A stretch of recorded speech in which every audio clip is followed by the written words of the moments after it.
Hello दोस्तों, क्या हाल चाल है। मैं हूं मनोज और जेरिली साइंस चैनल पे आप सभी का स्वागत है मेरे दोस्तों। आज अपन 10th क्लास का टॉपिक पढ़ने के लिए तैयार हुए हैं। 10th क्लास साइंस का टॉपिक जिसका नाम है केमिकल रिएक्शन एंड इक्वेशन। ये केमिकल रिएक्शन एंड इक्वेशन काफी सिंपल टॉपिक है ना, स्कोरिंग टॉपिक है और हर एक पॉइंट टू पॉइंट सारी बात अपन क्लियर करने वाले इसके अंदर। ठीक है दोस्त, तो सबसे पहले तो आपसे मैं पूछ लेता हूँ कि जब आप केमिकल रिएक्शन या फिर किसी रिएक्शन का नाम सुनते हैं आपके दिमाग में क्या थॉट्स आते हैं। What do you know about chemical reaction. यार केमिकल रिएक्शन के बारे में कुछ सोचते तो ऐसा ज्यादा कुछ तो आइडिया लगे या नहीं लगे, लेकिन हम इतना समझ सकते हैं कि कोई एक सब्सटेंस है, उस सब्सटेंस से कहीं ना कहीं कोई दूसरा सब्सटेंस बन रहा होगा, उसी को अपन क्या बोलते हैं नेचुरली केमिकल रिएक्शन। क्या बोलते हैं केमिकल रिएक्शन। ये केमिकल रिएक्शन क्या है, कैसे कैसे रिएक्शन होती है, रिएक्शन के टाइप्स क्या है। एक और लिखा अपन है केमिकल रिएक्शन इक्वेशन। इक्वेशन का मतलब होता है कि जो केमिकल आपने रिएक्शन की उस रिएक्शन को किसी इक्वेशन में प्रेजेंट करना, उसी को रिप्रेजेंट करना, उसी को अपन क्या बोलेंगे इक्वेशन। अभी इक्वेशन होती है उसको बैलेंस करना होता है। ये इक्वेशन जो होती है इम्बैलेंस होती है, उस इक्वेशन को बैलेंस करना होता है। और रिएक्शन के टाइप्स क्या क्या है वो सारी बातें अपन इस चैप्टर के अंदर जानने वाले हैं। ठीक है दोस्त, तो चलिए शुरू करते हैं chemical reaction and equation chapter number first. हमारे एनवायरनमेंट में ऐसी बहुत सारी रिएक्शंस होती है। अरे भाई हमारे एनवायरनमेंट में ऐसी so many reactions are occurs in our environment. तो वो जो रिएक्शंस होती है उनके अंदर कोई एक ऐसी प्रॉपर्टीज होती है, देखना रिएक्शन के अंदर कि रिएक्शन की जो फाइनल स्टेट है वो अलग है और जो इनिशियल स्टेट है वो अलग है। अलग कैसे, ऐसा बोलता हूँ रिएक्टेंट से प्रोडक्ट बन जाएगा। रिएक्टेंट से क्या बन जाएगा प्रोडक्ट। ये रिएक्टेंट क्या है, प्रोडक्ट क्या, अपन समझेंगे सारा, लेकिन आप ऐसे समझ लो एग्जांपल के फॉर्मेट में कि ए और बी रिएक्ट कर रहे हैं और सी बन रहा है, उसी को अपन बोलते हैं केमिकल रिएक्शन। और इस केमिकल रिएक्शन को अगर मैं ऐसे लिख दूं ए प्लस बी गिव्स सी, ये हो गई केमिकल इक्वेशन। तो इसी के बारे में अपन बात करते हैं दोस्त। देखिए लिखा मैंने पॉइंट कितना, there are so many activities in our environment. बहुत सारी एक्टिविटीज होती है हमारे एनवायरनमेंट के अंदर which have different properties from their initial state। उनकी जो प्रॉपर्टीज होती है वो इनिशियल स्टेट से कुछ अलग होती है। अरे भाई ए और बी था ना, बाद में क्या बन गया सी बन गया ना, तो ए और बी की प्रॉपर्टीज को शो करता है नहीं, वो सी की प्रॉपर्टीज को शो करता है। तो इनिशियल स्टेट से उनकी प्रॉपर्टीज चेंज हो जाएगी, या फिर बोल सकता हूँ एज वेल फाइनल स्टेट। उस फाइनल स्टेट की जो प्रॉपर्टी है वो ए और बी से कंपेरेटिवली डिफरेंट है, उसी को अपन बोलता हूँ रिएक्शन। ऐसी बहुत सारी रिएक्शंस होती है। फॉर एग्जाम्पल देखना कुकिंग ऑफ फूड, एग्जाम्पल के फॉर्मेट में कुकिंग ऑफ फूड। अरे भाई खाना पकाते हो, खाना कुकिंग ऑफ फूड, उसके अंदर कहीं ना कहीं उसका टेस्ट, जो आप फूड खाते हैं उसका टेस्ट पहले कुछ और होता है और बाद में कुक करने के बाद में टेस्ट कुछ और हो जाएगा। कहीं ना कहीं वो खाना पक चुका है, उसके अंदर केमिकल रिएक्शन हुई दोस्त। क्या हो गई chemical reaction. For example digestion of food, आपने जो खाना खाया, अपन ऐसा बोलते हैं बेसिकली डाइजेशन आप करेंगे, तो डाइजेशन के अंदर जब खाना खाएंगे वो खाना स्टोमक के अंदर जाएगा या फिर डाइजेस्टिव सिस्टम के अंदर जाएगा। उस डाइजेस्टिव सिस्टम के अंदर बहुत सारे एंजाइम्स होते हैं। वो एंजाइम्स क्या करेंगे, उस कॉम्प्लेक्स पार्टिकल को स्मॉल या फिर सिंपल पार्टिकल में कन्वर्ट करेंगे और सिंपल पार्टिकल से ग्लूकोज को, protein, amino acids, fatty acids को एब्जॉर्ब कर लेगा। ये सारा काम हो जाएगा अपने किसके अंदर, डाइजेशन के अंदर। क्या किया आपने कार्बोहाइड्रेट को छोटे मोलिक्यूल्स में तोड़ दिया। कार्बोहाइड्रेट था, ग्लाइकोजन या फिर स्टार्च था, उस स्टार्च को आपने किस में कन्वर्ट कर दिया, ग्लूकोज के अंदर। तो ग्लूकोज का क्या हो रहा है, तो क्या हो रहा है उसके अंदर, आप डाइजेशन कर रहे हो, उसका मतलब क्या हो रहा है, इनके उसके अंदर केमिकल रिएक्शन हो रही है। क्या हो रही है केमिकल रिएक्शन। तो पहले सब्सटेंस कुछ और था, बाद में सब्सटेंस की प्रॉपर्टीज कुछ और हो गई। फॉर एग्जांपल देखना रेस्पिरेशन, जब आप सांस लेते हो, ब्रीदिंग करते हो, तो ब्रीदिंग के टाइम पर भी कहीं ना कहीं केमिकल रिएक्शन होती है। हीमोग्लोबिन ऑक्सीजन से बाइंड होगी। अरे भाई जब आप सांस ली तो हीमोग्लोबिन जो ऑक्सीजन से बाइंड होगी वो टिश्यूज तक, सेल्स तक लेकर जाएगी ऑक्सीजन को, फिर वहां से CO2 बाइंड हो जाएगी हीमोग्लोबिन के साथ में और वापस कहाँ आ जाएगी, लंग्स में, और लंग्स से फिर अपन CO2 को बाहर निकाल देते हैं। वहां पर भी क्या होती है केमिकल रिएक्शन होती है। बॉइलिंग ऑफ पोटेटोज, आप आलू उबालते हो, अरे भाई उबले हुए आलू, जब आप आलू उबालते हो, बॉइलिंग करते हो, बॉइल करते हो पोटेटो को, तो कहीं उसके अंदर जो होता है केमिकल नेचर में चेंज हो जाएगा, केमिकल प्रॉपर्टीज में चेंज हो जाएगा। और जब जब केमिकल प्रॉपर्टीज में चेंज होगा उसी को बोलते हैं केमिकल रिएक्शन। क्या बोलते हैं दोस्त, केमिकल रिएक्शन।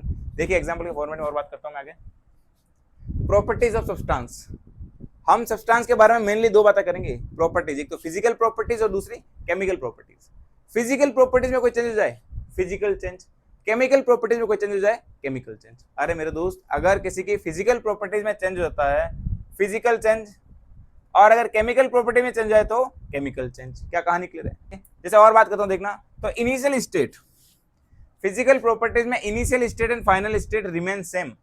फिजिकल प्रॉपर्टीज में कोई भी न्यू सब्सटेंस नहीं बनता है, और जब नया सब्सटेंस नहीं बनेगा तो इनिशियल स्टेट और फाइनल स्टेट क्या होगी, सेम होगी। अरे भाई फिजिकल प्रॉपर्टीज में कोई भी नया प्रोडक्ट नया सब्सटेंस नहीं बनता है, उसी का तोड़ मरोड़ करते हैं। जैसे मेरे पास में एक पेपर है, उस पेपर को मैं 4 टुकड़ों में कन्वर्ट कर दूं। मेरे पास में एक लकड़ी का टुकड़ा है, लकड़ी का ब्लॉक है, उस ब्लॉक को मैं 5-10 टुकड़ों में काट दूं, अभी भी वो लकड़ी है ना। हाँ, साइज में मैटर हो चुका है, फिजिकल जो स्टेट अपन जिसको मेजर कर रहे थे साइज में या फिर वॉल्यूम के अंदर, वो चेंज हो चुका है। लेकिन क्या अभी लकड़ी है, फिर लकड़ी से कुछ और बन चुका है, अभी भी लकड़ी है ना, तो नया प्रोडक्ट नहीं बनता है। लेकिन केमिकल चेंज के अंदर नया प्रोडक्ट बनेगा। Initial and final may not same, initial state और फाइनल स्टेट जो होती है सेम नहीं रहेगी। क्यों? उसके अंदर न्यू सब्सटेंस बन जाएगा, new substance are formed, new substance बन जाते हैं केमिकल चेंज के अंदर। फिजिकल चेंज में न्यू सब्सटेंस नहीं बनते, ये बात ध्यान रखें। फॉर एग्जांपल मेरे पास वही लकड़ी है, लकड़ी का ब्लॉक है, वुडन ब्लॉक है, उस ब्लॉक को मैंने क्या किया, जला दिया। जलाने का मतलब होता है कंबस्शन, कंबस्शन का मतलब रिएक्शन विद ऑक्सीजन। और जब ऑक्सीजन से रिएक्शन हो जाएगी तो फिर क्या होगा, रिएक्शन हो रही है, और जब रिएक्शन हो रही है कौन सी, केमिकल रिएक्शन, केमिकल रिएक्शन में नया प्रोडक्ट बन जाएगा, तो उसका कंबस्शन हो जाएगा और लास्ट में एस बच जाएगी। ठीक है, तो ये उसके अंदर क्या हो रही है, न्यू प्रोडक्ट बन जाएगा, लेकिन इसके अंदर न्यू प्रोडक्ट नहीं बनता। क्या फिजिकल और केमिकल चेंज एकदम क्लियर है टॉप क्लास तरीके से? देखिए आगे बात करता हूँ केमिकल रिएक्शन। किसकी बात करता हूँ दोस्त, केमिकल रिएक्शन। देखना, these reaction in which substance chemically react, ऐसी कोई रिएक्शन जिसमें सब्सटेंस क्या करते हैं, केमिकली रिएक्ट करता है, केमिकल आपस में रिएक्शन करते हैं, chemically reacts and form a new substance. और केमिकल आपस में रिएक्शन करते एक नया सब्सटेंस बना देते हैं। और खास बात सुना, उस नए सब्सटेंस की जो प्रॉपर्टीज होगी वो शुरुआत वाले सब्सटेंस की प्रॉपर्टीज से डिफरेंट होगी। अरे जो नया सब्सटेंस बनेगा उस नए सब्सटेंस की प्रॉपर्टीज जो होगी वो इनिशियल सब्सटेंस की प्रॉपर्टीज से डिफरेंट होगा, वेरी करेगा। रीजन, क्योंकि यहाँ केमिकल रिएक्शन होगी। क्या होगी दोस्त, केमिकल रिएक्शन। तो केमिकल रिएक्शन का फंडा बिल्कुल सिंपल है, कोई भी ऐसे सब्सटेंस है जो आपस में केमिकली रिएक्ट करते हैं और न्यू सब्सटेंस बना देते हैं, और उस सब्सटेंस की प्रॉपर्टीज इनिशियल सब्सटेंस की प्रॉपर्टीज से, इनिशियल प्रॉपर्टीज से बिल्कुल डिफरेंट हो जाएगी, न्यू प्रोडक्ट बन जाएगा, उसी को अपन बोलते हैं केमिकल रिएक्शन। जैसे मैंने बहुत सारे एग्जांपल देखे, देखो cooking of food, digestion of food, respiration. एक मैंने पॉइंट लिखा बॉइलिंग ऑफ मिल्क, दूध का उबलना। यार दूध पहले भी दूध था, बाद में भी दूध है, क्या उसके अंदर केमिकली चेंज हुआ? यस, उसके अंदर केमिकली चेंज हुआ। आपको सोचिए, जो कच्चा दूध होता है बिल्कुल, जिसको गाय से दूध लेकर आए हैं, उस दूध के अंदर कभी मलाई आएगी? उसके अंदर मलाई नहीं आती है ना। लेकिन जैसे आप उस दूध को बॉईल करते हैं, उस दूध बॉईल करने के बाद में उस दूध के ऊपर क्या आ जाएगी, मलाई आ जाती है। रीजन क्या है, यही सेम प्रोसेस है भाई, उसके अंदर कोई ना कोई केमिकल नेचर के अंदर चेंज हुआ है। केमिकल नेचर में जैसे ही चेंज होगा केमिकल रिएक्शन हो जाएगी। अरे भाई केमिकली चेंज होने केमिकल रिएक्शन होती है, ठीक है, तो ये प्रोसेस होता है। तो ये एग्जांपल भी आप जरूर याद रखें, boiling of milk, boiling of potato, ये सारे एग्जांपल सही भाई केमिकल रिएक्शन के। सर एक डाउट आ रहा है, सर हमें कैसे पता चलेगा कि केमिकल रिएक्शन कैसे होती है? अरे भाई आपको कैसे पता चलेगा केमिकल रिएक्शन कैसे होती है? इसके 4 फैक्टर है। कितने फैक्टर है दोस्त? 4 फैक्टर। 4 फैक्टर मैं आपको लिखवाता हूँ, कौन कौन से फैक्टर है, 4 फैक्टर आप लिखना। अगर कोई केमिकल रिएक्शन होगी तो 4 चेंज होंगे। कितने चेंज होंगे? 4 चेंज। फर्स्ट चेंज क्या होगा?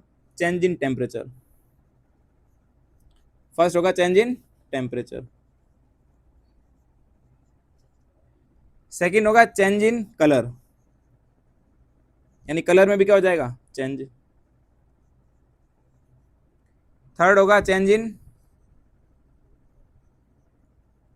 स्टेट, और फोर्थ होता है इवोल्यूशन ऑफ गैस। जब जब कोई केमिकल रिएक्शन होगी उनके अंदर ये 4 चेंज होगा। 4 चेंज कौन से होंगे? पहला होगा चेंज इन टेम्परेचर, जब जब रिएक्शन होगी चेंज इन टेम्परेचर होगा। चेंज इन कलर, कलर में चेंज आएगा। अरे भाई कलर के अंदर क्या जाएगा? चेंज जाएगा। चेंज इन स्टेट, पहले लिक्विड था सॉलिड हो गया, गैस हो गया, या गैस से लिक्विड सॉलिड हो गया, तो चेंज इन स्टेट भी होगा। और इवोल्यूशन ऑफ गैस, जब जब कोई केमिकल रिएक्शन होगी कहीं ना कोई गैस वहां से बाहर निकलेगी। यानी अगर ये चारों फैक्टर में से कोई भी आपको एक दिख जाए, इसका मतलब 100% डन है कि वहां केमिकल रिएक्शन होगी। वो 4 फैक्टर कौन कौन से? Change in temperature, change in colour, change in state, evolution of gas. क्या आपको ये 4 फैक्टर याद रहेंगे? इन चारों फैक्टर्स के ऊपर मैं आपको एग्जांपल करवा देता हूं, उस एग्जांपल से और कहानी क्लियर हो जाएगी दोस्त। तो अब अपन बात करते हैं दोस्त ऑब्जर्वेशन ऑफ केमिकल रिएक्शन, कि हम केमिकल रिएक्शन को कैसे ऑब्जर्व करेंगे, या फिर मैं ऐसा बोल दूं कि हम कैसे पता लगाए कि कोई केमिकल रिएक्शन डन हुई है। तो मैंने 4 फैक्टर्स बताए आपको, change in temperature, change in colour, change in state and evolution of gas. वो सारी बात अपन 2 रिएक्शन समझते हैं एग्जांपल के साथ में। तो देखिए दोस्त, मैंने एक रिएक्शन लिखी है, उस रिएक्शन को आप समझना थोड़ा डिटेल के अंदर। मैंने लिखा ऑब्जर्वेशन ऑफ केमिकल रिएक्शन, उसमें मैंने फर्स्ट रिएक्शन लिखी है, मैग्नीशियम की रिएक्शन करवा रहे हैं ऑक्सीजन के साथ में। कुल मिलाकर मैग्नीशियम का कंबसन करवा रहे हैं। अरे भाई ऑक्सीजन के साथ में रिएक्शन होने का मतलब ही होता है कंबसन करवाना, उसको जलाना, जला के राख कर देना। क्या कर देना दोस्त? राख कर देना। और जब मैग्नीशियम जलता है, आपको मैं बात बताता हूँ, मैग्नीशियम जलता है तो बहुत शाइनी फ्लेम आती है, बहुत एकदम मतलब इंटेंस तेज लाइट आती है जब जलता है। तो और वो लाइट कैसे कलर की होती है, व्हाइट कलर की होती है, व्हाइट फ्लेम के साथ में मैग्नीशियम जलता है। जब मैग्नीशियम जल रहा होता है और जलने के अच्छा लाइट जब मैग्नीशियम जल रहा होता है तो व्हाइट फ्लेम आएगी, बहुत अच्छे तरीके से फ्लेम आएगी, बहुत आग होगी एकदम बिल्कुल से ऐसा लगता है कि बहुत सारे लाइट्स लगा दी गई, आप उसके सामने देख नहीं पाओगे, जैसे वो वेल्डिंग वगैरह करते हैं उस टाइम पर कैसे एकदम चिंगारी से एकदम इंटेंस लाइट आती है, बिल्कुल टाइप की लाइट मैग्नीशियम को जलाते हैं उस टाइम पर आती है। अब देखिए मैग्नीशियम कैसा एक मेटल है, और मेटल्स क्या होती है, metals are generally solid, metals क्या होती है, सॉलिड होती है, सॉलिड है भाई। रिएक्शन करवा दी ऑक्सीजन से, क्या बन जाएगा, मैग्नीशियम ऑक्साइड, नाम भी जरूर लिखना है यार, नाम लिख देता हूँ, इसको बोलते हैं मैग्नीशियम ऑक्साइड, वैसे लिख रखा है MgO यानी कि मैग्नीशियम ऑक्साइड, ये मैग्नीशियम मेटल है, क्या बन जाएगा, मैग्नीशियम ऑक्साइड, ये मैग्नीशियम ऑक्साइड पाउडर बन जाएगा। अरे भाई सॉलिड से क्या हो रहा है, पाउडर फॉर्म है, पाउडर मतलब पीसा हो जाएगा बिल्कुल, और पाउडर वो लिक्विड तो नहीं है लेकिन सॉलिड का छोटा पार्ट आ चुका है, यानी कहीं ना कहीं स्टेट के अंदर चेंज हो चुका है, पहले प्योर सॉलिड था अब पाउडर फॉर्म में आ चुका है, किसमें चेंज हुआ, चेंज इन स्टेट। अरे फर्स्ट जो अपना कॉन्सेप्ट था क्या था, चेंज इन स्टेट, में लिख देता हूं चेंज इन स्टेट, यहां लिखता हूं चेंज इन स्टेट, किसमें चेंज हुआ दोस्त, चेंज इन स्टेट, स्टेट में चेंज हो गया। और देखना जब ये जलेगा, बर्न होगा, कंबसन होगा उसका, तो कहीं ना कहीं टेम्परेचर में रेज होगा, टेम्परेचर बढ़ेगा भाई, टेम्परेचर बढ़ेगा, इसको मैं ऐसा बोलता हूँ डेल्टा से, इस डेल्टा को क्या बोलते हैं, इसको डेल्टा बोलते हैं, और इसका मतलब होता है हीट, हीट का मतलब एनर्जी या फिर हीट का मतलब टेम्परेचर, तो टेम्परेचर रेज होगा, टेम्परेचर बढ़ेगा, तो किस में चेंज हो रहा है, चेंज इन टेम्परेचर। अरे किस में चेंज हो गया दोस्त, एक तो स्टेट में चेंज हो गया, दूसरा अपना टेम्परेचर में चेंज हो गया, ठीक है। अब देखना मेटल जो होती है वो साइनी कलर की होती है, generally metals are shiny in colour, कहीं ना कहीं उसका जो कलर होता है वो चमकीला होता है, लोहा हो गया, सोना हो गया, चांदी हो गया, सोडियम हो गया, मैग्नीशियम हो गया, ये सारी जो मेटल्स होती हैं, ये सारे मेटल्स क्या होती है, साइनी कलर की होती है, साइनी होती है, चमकीली होती है, लेकिन बाद में कैसा कलर बन जाएगा पाउडर का, व्हाइट कलर हो जाएगा, किसमें चेंज हो गया, चेंज इन कलर। सुनना वापस से, मैग्नीशियम की रिएक्शन ऑक्सीजन से करवा रहा हूँ, combustion of magnesium with oxygen, combustion of magnesium, तो देखो भाई क्या होगा इसके अंदर, मैग्नीशियम ऑक्साइड बनेगा, मैग्नीशियम मेटल सॉलिड होता है, ये पाउडर फॉर्म हो जाएगा, change in state, magnesium shiny colour का होता है, powder magnesium oxide white colour का हो जाएगा, चेंज इन कलर। और देखिए जब रिएक्शन होगी इसमें जलेगा तो आग लगेगी, आग जलेगी, और जब आग आ जाएगी तो कहीं ना कहीं टेम्परेचर के अंदर भी रेज हो जाएगा, तो चेंज इन टेम्परेचर, एक ही रिएक्शन में तीनों फैक्टर हो रहे हैं, 100% डन है, केमिकल रिएक्शन हो रही है, ठीक है दोस्त। और एग्जांपल देखिए आगे मैं लिखा रखा पॉइंट पीछे रह गया था, वो कौन सा रह गया था, इवोल्यूशन ऑफ गैस, भाई अपने चेंज इन कलर देख लिया, चेंज इन टेम्परेचर देख लिया, चेंज इन स्टेट देख लिया, फोर्थ जो फैक्टर था इवोल्यूशन ऑफ गैस वो इस इक्वेशन में नहीं आया, इसलिए मैंने क्या किया, इस रिएक्शन को, रिएक्शन दूसरी रिएक्शन लिखी, उसमें देखना मेरे पास में सल्फ्यूरिक एसिड है H2SO4, कौन सा एसिड है दोस्त, H2SO4 सल्फ्यूरिक एसिड, उस सल्फ्यूरिक एसिड के अंदर मैं जिंक पार्टिकल्स, जिंक मेटल डाल रहा हूँ, क्या डाल रहा हूँ, जिंक मेटल। जैसे जिंक मेटल डालूंगा, जिंक मेटल थोड़ा हाईली रिएक्टिव है, हाइड्रोजन H2 जो है थोड़ा कम रिएक्टिव है, लो रिएक्टिव है, लेस रिएक्टिव है, कहीं ना कहीं ये जिंक जो होता है इसको डिस्प्लेस्ड कर देगा। अरे भाई ज्यादा एक्टिव वाला कम एक्टिव वाले को डिस्प्लेस्ड कर देता है, लेकिन जैसे डिस्प्लेस होगा यहाँ बन जाएगा जिंक सल्फेट, और ये हाइड्रोजन घूमकर साइड में आ जाएगा, क्या बन जाएगा, हाइड्रोजन गैस वहां से बाहर निकल रही होती है, कौन सी गैस, हाइड्रोजन गैस। इसलिए देखो मैंने इसे एरो कर रखा है, इस एरो का मतलब है गैस ऊपर की तरफ उस कंटेनर से, उस बीकर से गैस बाहर निकल जाएगी, क्या हो जाएगा दोस्त, गैस बाहर निकल जाएगी। जैसे मैं एक डायग्राम बना के बताता हूँ, एनसीईआरटी डायग्राम बना के बताती है कैसा, इस तरह के डायग्राम बनाती है एनसीईआरटी, कि इस कंटेनर के अंदर मैंने क्या भर रखा है, H2SO4 भर, क्या भर रखा है, H2SO4, ये अपना है H2SO4, मैं ऊपर से क्या डाल रहा हूँ भाई, जिंक, उसमें क्या भर रखा है, H2SO4 यानी सल्फ्यूरिक एसिड। जैसे ही मैं रिएक्शन करवाऊंगा, जिंक डालूंगा, जिंक इसके साथ जाएगा, रिएक्शन होगी, और रिएक्शन होने के बाद में क्या बनेगा भाई, यहाँ से कौन सी गैस बाहर निकलेगी, यहाँ से हाइड्रोजन गैस आउटसाइड हो जाएगी, बाहर निकल जाएगी, और जब गैस बाहर निकल रही है तो अपना चौथा फैक्टर काम आ रहा है ना भाई, अपन क्या बोला था, इवोल्यूशन ऑफ गैस, यानी गैस बाहर निकल रही है, इसका मतलब 100% यहाँ पर केमिकल रिएक्शन हो रही है। क्या दोस्त यहाँ तक कहानी क्लियर है, अरे मेरे दोस्त यहाँ तक कहानी क्लियर है क्या। एक और चीज साथ में आपको बता देता हूँ, ये जो हाइड्रोजन गैस होती है इसके टेस्ट होता है, हाइड्रोजन गैस का एक टेस्ट होता है, उस टेस्ट को बोलते हैं पॉप टेस्ट, क्या बोलते हैं, पॉप टेस्ट। जब हाइड्रोजन किसी कंटेनर से बाहर निकल रही होती है, फिर हमारा एनवायरनमेंट में अगर हाइड्रोजन प्रेजेंट है तो हाइड्रोजन का टेस्ट कैसे करेंगे आप, तो हाइड्रोजन को बोलते हैं पॉप टेस्ट। जब हाइड्रोजन को जलाते हैं, हाइड्रोजन को बंद करते हैं, आग लगा देते हैं हाइड्रोजन को, उसमें साउंड आता है पॉप साउंड, क्या साउंड आता है, पॉप साउंड, और टेस्ट को बोलते हैं पॉप टेस्ट। ध्यान रखना भाई, पॉप टेस्ट इंपॉर्टेंट है, बहुत बार एग्जाम में पूछा हुआ है, आप ध्यान रखिए, हाइड्रोजन को डिटेक्ट करने के लिए फिर हाइड्रोजन का टेस्ट होता है पॉप टेस्ट। क्या कहानी क्लियर हो रही है, क्या चारों फैक्टर्स अपने कंप्लीट हो गए। इस रिएक्शन में कौन सा हो गया, change in evolution of gas, तो गैस वाला फैक्टर भी अपने काम हो गया। तो चारों फैक्टर्स वापस बताता हूँ, चार फैक्टर कौन कौन था? Change in temperature, change in colour, change in state and evolution of gas. क्या यहाँ तक कहानी क्लियर हो रही है मेरे दोस्त? यहाँ तक एकदम धुआं धुआं सभी चीजें ठीक है।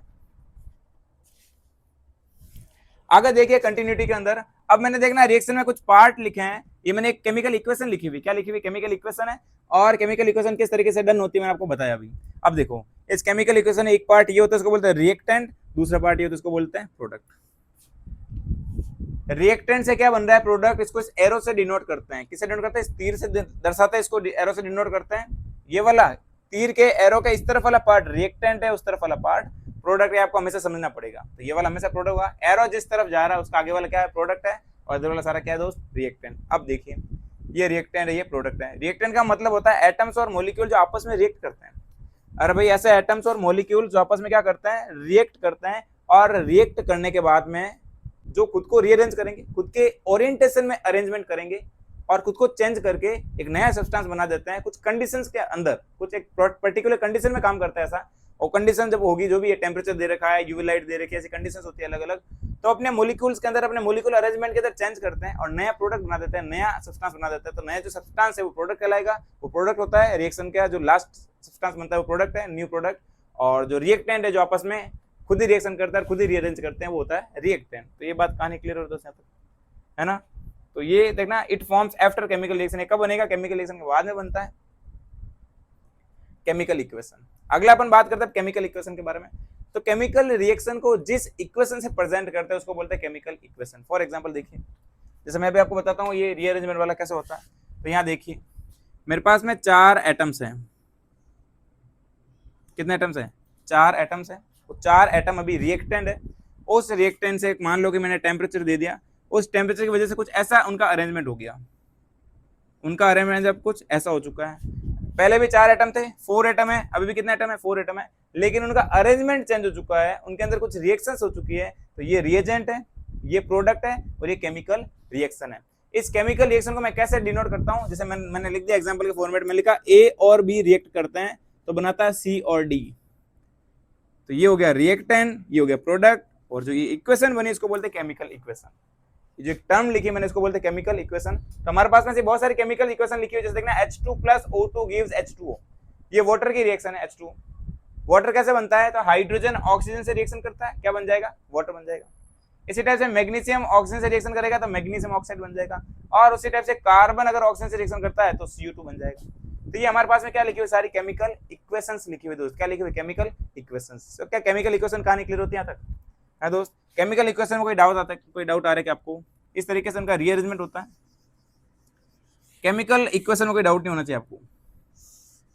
Chemical reaction is represented by an equation which is known as chemical equation. अब देखना यहाँ तक आने के लिए, जैसे देखना H2 + O गिव्स H2O, क्या बन जाएगा? H2 बन जाएगा। ये केमिकल इक्वेशन है। एक यहाँ और एक पॉइंट लिख रखा है कुछ शॉर्ट के अंदर कि मैग्नीशियम को जब बर्न करते हैं, मैग्नीशियम को जब जलाते हैं, बर्न करते हैं, तो उसको रेजमाल से घिसा जाता है। पहले रेजमाल को रब किया जाता है। क्या रीजन है, क्या लॉजिक है? एनसीईआरटी में सवाल इंपोर्टेंट में दे रखा है, बहुत बार पूछते हैं सवाल। मैग्नीशियम को बर्न करने से पहले उसको क्या करते हैं? रेजमाल से रब करते हैं, रेजमाल से घिसते हैं। क्या कारण है? रीजन क्या है उसका? तो रीजन देखिए आप लोग, मैग्नीशियम एनवायरमेंट में पड़ा रहेगा, एनवायरमेंट के अंदर क्या होगा? उसके अंदर ऑक्सीजन रिएक्शन हो जाएगी, ऑक्सीजन से वो रिएक्ट करेगा तो कहीं ना उसके ऊपर ऑक्साइड बन जाएगा। अरे भाई मैग्नीशियम अगर ऑक्सीजन से रिएक्ट करता है क्या बन जाएगा? Magnesium oxide. यानी वो ऑक्साइड, उसके ऊपर ऑक्सीजन की लेयर आ चुकी है, और जब ऑक्सीजन की लेयर आ चुकी है उसको जलाने से, उसको बर्न करने से रोकेगी कहीं ना कहीं। तो जब उसको रेजमाल से घिसेंगे, जब उसको रेजमाल से रब करेंगे तो वो ऑक्साइड की परत सारी हट जाएगी, वहां से ऑक्सीजन हट जाएगा और मैग्नीशियम मेटल हो जाएगा खुद। और मेटल की जब रिएक्शन करवाओगे ऑक्सीजन से या फिर बर्न करवाओगे तो इजीली बर्न हो जाएगा। तो यही लॉजिक होता है कि मैग्नीशियम जब एनवायरमेंट में फ्री स्टेट में रहेगा तो उसके ऊपर ऑक्साइड की लेयर आ जाती है, उस ऑक्साइड की लेयर को हटाने के लिए उसको रेजमाल से रब करते हैं ताकि वो इजीली बर्न हो जाए। ये प्रोसेस होता है, इसलिए उसको रेजमाल से रब करते हैं। तो क्या इंपॉर्टेंट कॉन्सेप्ट दिमाग में घुसा रहेगा 100 टाइम? ठीक है दोस्त। अब देखिए आगे बात करता हूँ बैलेंसिंग ऑफ केमिकल इक्वेशन। आपको इक्वेशन को बैलेंस करना सिखाऊंगा दोस्त। क्या सिखाऊंगा? इक्वेशन को बैलेंस करना। इक्वेशन को बैलेंस करने का जो मेथड उसको बोलता है हिट एंड ट्रायल मेथड। क्या बोलता है? हिट एंड ट्राई या फिर हिट एंड ट्रायल, कुछ भी बोलो। हिट एंड ट्रायल मेथड से इसको बैलेंस करता है। इसका जो मेन कॉन्सेप्ट होता है कि लेफ्ट हैंड साइड के मॉलिक्यूल्स राइट हैंड साइड के मॉलिक्यूल के इक्वल होना चाहिए। अरे भाई LHS = RHS, यानी लेफ्ट हैंड साइड के मॉलिक्यूल्स राइट हैंड साइड के मॉलिक्यूल से क्या होना चाहिए? इक्वल होना चाहिए, बराबर होना चाहिए। एटम हो सकता है, मॉलिक्यूल हो सकता है, कुछ भी हो सकता है। फॉर एग्जांपल देखना, मैंने रिएक्शन लिख रखी है, एक इक्वेशन लिख रखी है H2 plus O2 gives H2। क्या करना है आपको, आपको नंबरिंग करनी है, आपको काउंट करना है कि जैसे हाइड्रोजन है और ऑक्सीजन है, यहाँ पर हाइड्रोजन और ऑक्सीजन है, यहाँ पर भी हाइड्रोजन और ऑक्सीजन है, तो कितने कितने मॉलिक्यूल्स है, फिर कितने कितने एटम्स उनके प्रेजेंट है, आपको पता लगाना है। तो देखिए भाई हाइड्रोजन यहाँ पर कितने हैं, तो H2 का मतलब हाइड्रोजन यहाँ पर 2 है, ऑक्सीजन O2 का मतलब ऑक्सीजन यहाँ पर कितने हैं 2, यहाँ हाइड्रोजन कितना है दोस्त, यहाँ हाइड्रोजन 2 है, ऑक्सीजन कितना है 1। अरे भाई ऑक्सीजन कितना है 1 है, ऑक्सीजन कितना है 2 है। आपको रिएक्शन बैलेंस करने का सबसे बेस्ट मेथड बताता हूं, आप या तो कम वाले नंबर को बैलेंस करो पहले, या फिर जो ज्यादा परसेंट उसको बैलेंस करो। भाई दो ही कंडीशन हो सकती है, या तो जब सबसे कम नंबर में प्रेजेंट है या तो उसको पहले बैलेंस करो, या फिर जो सबसे ज्यादा नंबर में उसको पहले बैलेंस करो। मैं कम वाले को बैलेंस करूंगा पहले। मेरे पास में ऑक्सीजन यहाँ पर 1 है, कम नंबर की है, यहाँ पर कितनी है 2। अगर मुझे इसको 2 बनानी है तो मैं क्या कर सकता हूँ, इसको 2 लगा दूं आगे, इसके आगे 2 लगा दूं।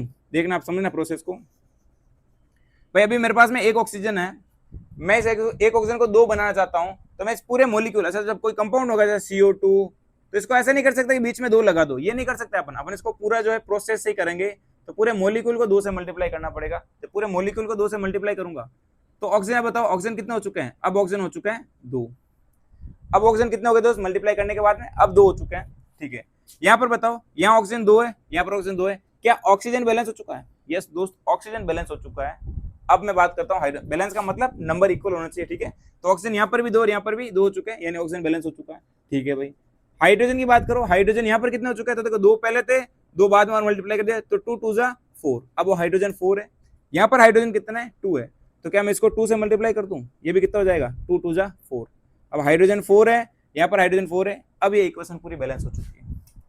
अब ये पूरी इक्वेशन बैलेंस हो चुकी है। मैं एक बार वापस बताना चाहूंगा पूरी प्रोसेस को, फिर आपको समझ में आएगा, ठीक है। एक बार वापस बता देता हूँ, फिर अपन एक नेक्स्ट एग्जांपल करते हैं। हाईफाई नहीं होना, हाइपर नहीं होना, बिल्कुल शांति से बैठे रहो और जैसे जैसा बताता जाऊं वैसा काम करते रहो, दिमाग ओपन रखो, सारा काम अपना आसानी से हो जाएगा, ठीक है। एक बार वापस समझ लीजिए, फिर अपन आगे एग्जांपल बहुत सारे कर लेते हैं। फिर देखना आपको कुछ नहीं करना, पहले आपको काउंट करना है कि कौन कौन सा एटम है, फिर कौन कौन सा मॉलिक्यूल्स आपको कितने नंबर में दे रखा है। तो हाइड्रोजन मेरे पास में 2 दे रखे हैं, ऑक्सीजन मेरे पास में 2 दे रखे हैं, यहाँ हाइड्रोजन मेरे पास में 2 है, ऑक्सीजन मेरे पास में 1 है। मैंने आपको बताया या तो कम नंबर वाले को पहले बैलेंस करो, या फिर जो ज्यादा नंबर में उसको पहले बैलेंस करो। मैं कम नंबर वाले को पहले बैलेंस करता हूँ। यहाँ पर ऑक्सीजन है, ऑक्सीजन कितना है यार 1 है, यहाँ पर कितना है 2 है, तो मुझे इसके इक्वल इसको करना है, इस ऑक्सीजन के इक्वल मुझे इसको करना है। तो कहीं ना कहीं इस मॉलिक्यूल को मैं 2 से मल्टीप्लाई कर दूं, मैं दूसरा कलर से कर देता हूँ। अब मैं इस ऑक्सीजन को या इस पूरे मॉलिक्यूल को कितने से मल्टीप्लाई कर दूं 2 से। जैसे ही मैं इसको 2 से मल्टीप्लाई करूंगा, ये कितना हो चुका है, ये हो चुका है 2। कितना हो चुका है दोस्त, 2 हो चुका है, ठीक है। यहाँ पर ऑक्सीजन 2 है, यहाँ पर भी ऑक्सीजन 2 है, ऑक्सीजन बैलेंस हो चुकी है। ऑक्सीजन क्या हो चुकी है दोस्त, बैलेंस हो चुकी है। पीछे कौन बचा, हाइड्रोजन। हाइड्रोजन बताओ, देखो 2 पहले था H2 और ये 2 और लगा दे फिर बाद में, तो 2 2 जा कितना हो जाएगा दोस्त 4 हो जाएगा। अब हाइड्रोजन यहाँ पर 4 है, यहाँ पर हाइड्रोजन कितनी है 2 है, तो मुझे ये 4 है तो इसको भी 4 बनानी पड़ेगी बैलेंस करने के लिए। LHS इक्वल टू RHS, तो यहाँ ऑक्सीजन तो 2 हो गई भाई, हाइड्रोजन 4 है तो इसको क्या करना 4 करना पड़ेगा। तो 4 करने के लिए इसको 2 से मल्टीप्लाई करूँ, यहाँ पर कितनी हो जाएगी 4। तो हमारे जो इक्वेशन बनी है वो कुछ ऐसी इक्वेशन बनी है, ये वाली आपकी बैलेंस्ड इक्वेशन है। क्या दोस्त, बैलेंस्ड इक्वेशन, ठीक है। तो 2H2 plus O2 gives 2H2O। कैसे इसको बैलेंस किया आप सभी को पता लग गया होगा। अपन नेक्स्ट एग्जांपल करते हैं, उससे और बात क्लियर होने वाली है। फॉर एग्जांपल देखिए, जैसे देखिए भाई मेरे को दे रखा है मैग्नीशियम, मैग्नीशियम कितना है 1, ऑक्सीजन कितना है 2, यहाँ मैग्नीशियम कितना है 1 और ऑक्सीजन कितना है सॉरी 1। अब आप मुझे पता लगाओ, देखो मैग्नीशियम 1 और 1 है, मैग्नीशियम अभी तक तो बैलेंस है भाई। अगर नंबर ऑफ मॉलिक्यूल इक्वल हो जाता है पहले से तो वो क्या है बैलेंस है। मैग्नीशियम 1 बैलेंस्ड है। ऑक्सीजन 2 है, ऑक्सीजन 1 है, यार काम नहीं बन रहा है, यहाँ 2 लिखा हुआ है यहाँ 1 लिखा हुआ है, मुझे इसको 2 बनाना ही पड़ेगा। मुझे इसको 2 बनाने के लिए इसको कहीं ना कहीं इसको 2 से मल्टीप्लाई करना पड़ेगा। अरे इस पूरे कंपाउंड को, पूरे MgO को 2 से मल्टीप्लाई करूंगा तो ये देखना ये भी 2 बन चुका है और ये भी 2 बन चुका है, तो ऑक्सीजन तो क्या हो गई बैलेंस हो गई। अरे भाई ऑक्सीजन तो देखना 2 इधर है और 2 इधर है, ऑक्सीजन बैलेंस है, यस।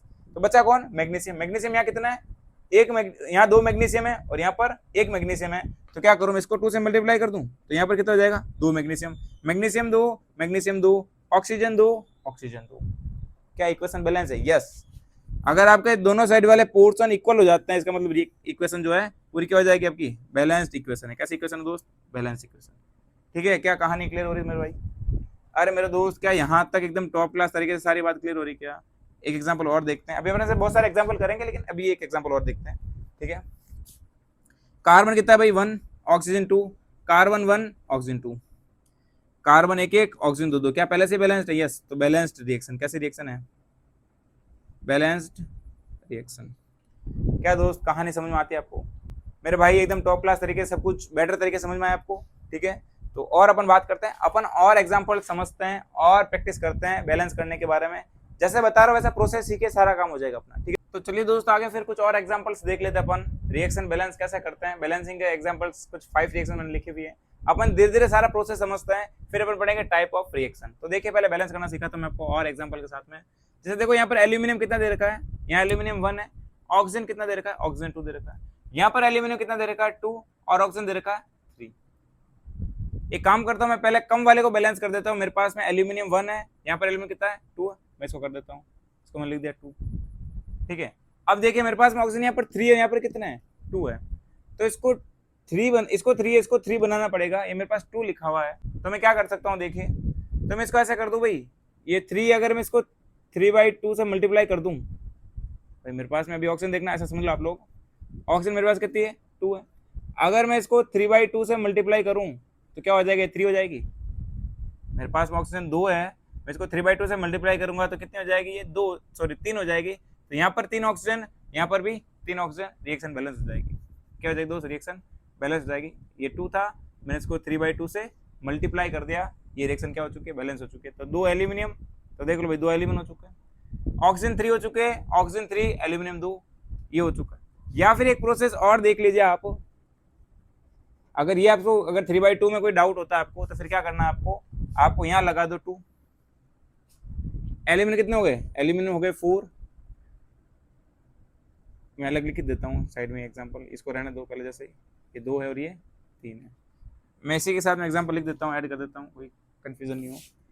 तो एल्यूमिनियम कितना है मेरे पास में अभी 1 है, ऑक्सीजन मेरे पास में 2 है, एल्यूमिनियम ऑक्साइड O3।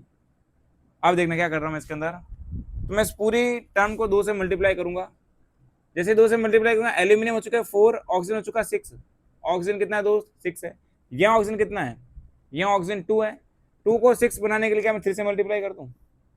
अरे भाई यहाँ 6 है या 2 है, तो 2 को 6 बनाने के लिए मैंने 3 से मल्टीप्लाई कर दिया।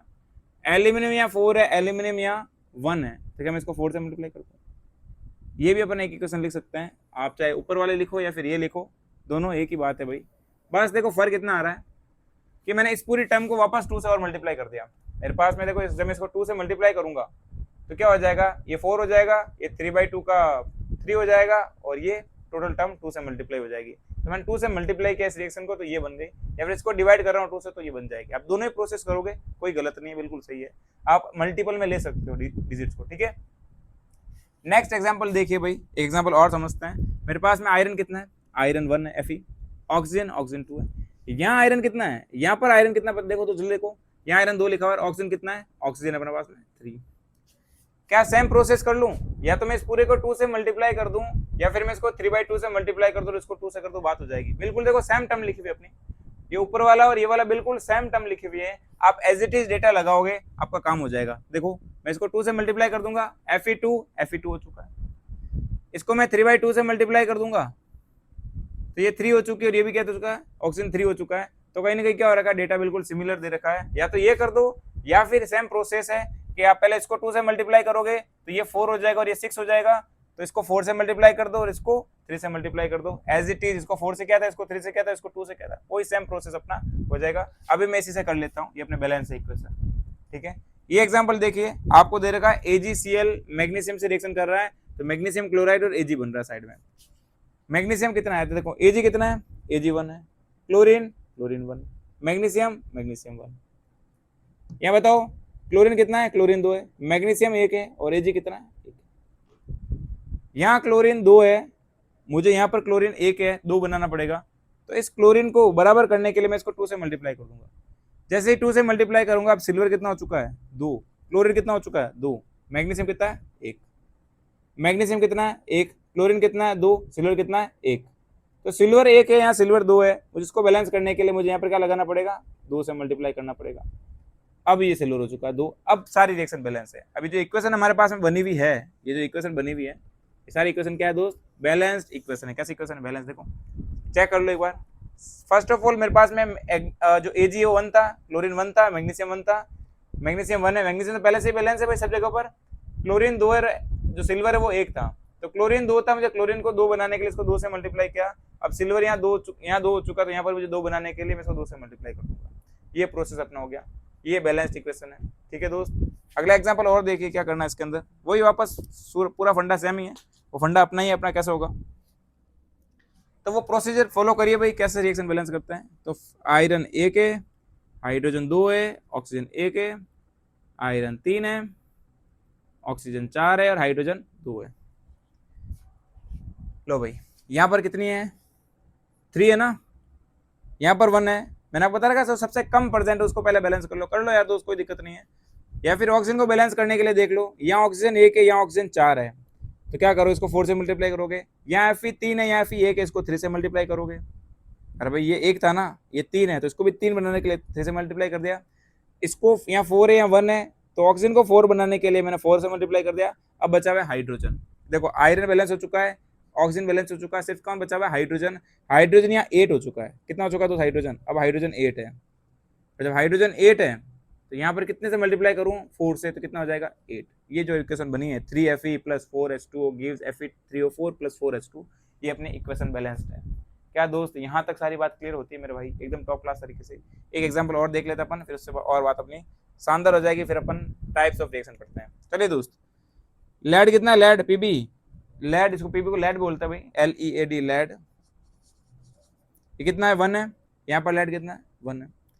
नाइट्रोजन यहाँ पर कितना, देखो ये ट्वाइस का मतलब होता है, ये पूरा जो 2 है ना, ये पूरा 2, ये पूरा 2, इससे भी मल्टीप्लाई होगा और इससे भी मल्टीप्लाई होगा, तो नाइट्रोजन 2 है, ऑक्सीजन कितना है 6 है।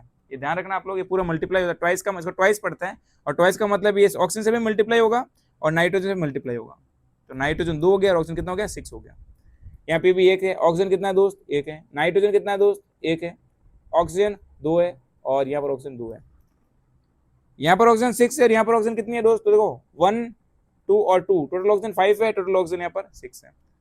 लेड यहाँ पर 1 है, यहाँ पर लेड 1 है, लेकिन इसको बैलेंस करने के लिए मुझे कुछ छेड़ना पड़ेगा। मैंने इसको 2 से मल्टीप्लाई किया, कितने से मल्टीप्लाई किया दोस्त 2 से, तो जब मैं इसको 2 से मल्टीप्लाई करूंगा तो मुझे इसको भी 2 से मल्टीप्लाई करना पड़ेगा। ठीक है, देखो क्योंकि लेड यहाँ पर अब 2 हो चुका है, यहाँ पर लेड कितना हो चुका है 2, लेड तो 2 हो गया लेकिन बाकी वाले सारे हिल गए, तो बैलेंस करो। नाइट्रोजन कितना है 2 और 2 से मल्टीप्लाई करना तो 4 हो जाएगा और ऑक्सीजन हो जाएगी अपने 12, इसको 2 से मल्टीप्लाई करूंगा ना, तो ये कितने हो चुके हैं 12 हो चुके हैं। इधर देखिए लेड तो अपने 2 हो चुके हैं, ऑक्सीजन कितना हो गया, ऑक्सीजन हो गया 2, नाइट्रोजन यहाँ 4 है, नाइट्रोजन 1 है, क्या मैं इसको 4 से मल्टीप्लाई कर दूँ, जैसे मैं इसको 4 से मल्टीप्लाई करूंगा नाइट्रोजन 4 हो चुके हैं, नाइट्रोजन बैलेंस देखो, लेड बैलेंस है, नाइट्रोजन बैलेंस है, लेड बैलेंस और नाइट्रोजन बैलेंस, बची कौन है ऑक्सीजन।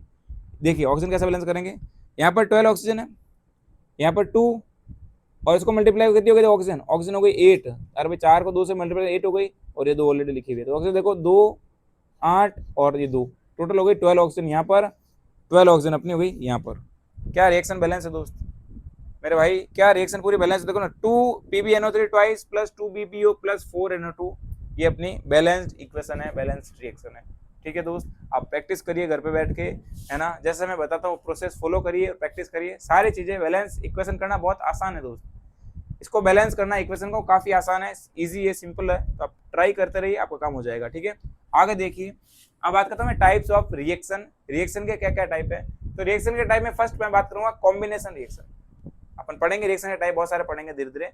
फर्स्ट मैं बात करता हूँ कॉम्बिनेशन रिएक्शन, नाम में लिखा कॉम्बिनेशन यानी जुड़ना, कंबाइन होगा, when 2 or more reactant combine and form single product or one product, अगर 2 या 2 से ज्यादा प्रोडक्ट, सॉरी 2 या 2 से ज्यादा रिएक्टेंट कंबाइन करते हैं और एक सिंगल प्रोडक्ट बनाते हैं, उसको अपन बोलते हैं कॉम्बिनेशन रिएक्शन। क्या बोलते हैं दोस्त, कॉम्बिनेशन रिएक्शन। जैसे मैं एग्जांपल लिखता हूं, देखना मैंने ऐसा लिखा A + B क्या बनाते हैं C, तो A और B दो रिएक्टेंट है अलग अलग, ये दोनों अलग अलग रिएक्टेंट कंबाइन होकर एक सिंगल प्रोडक्ट बनाते हैं, उसको बोलते हैं कॉम्बिनेशन रिएक्शन।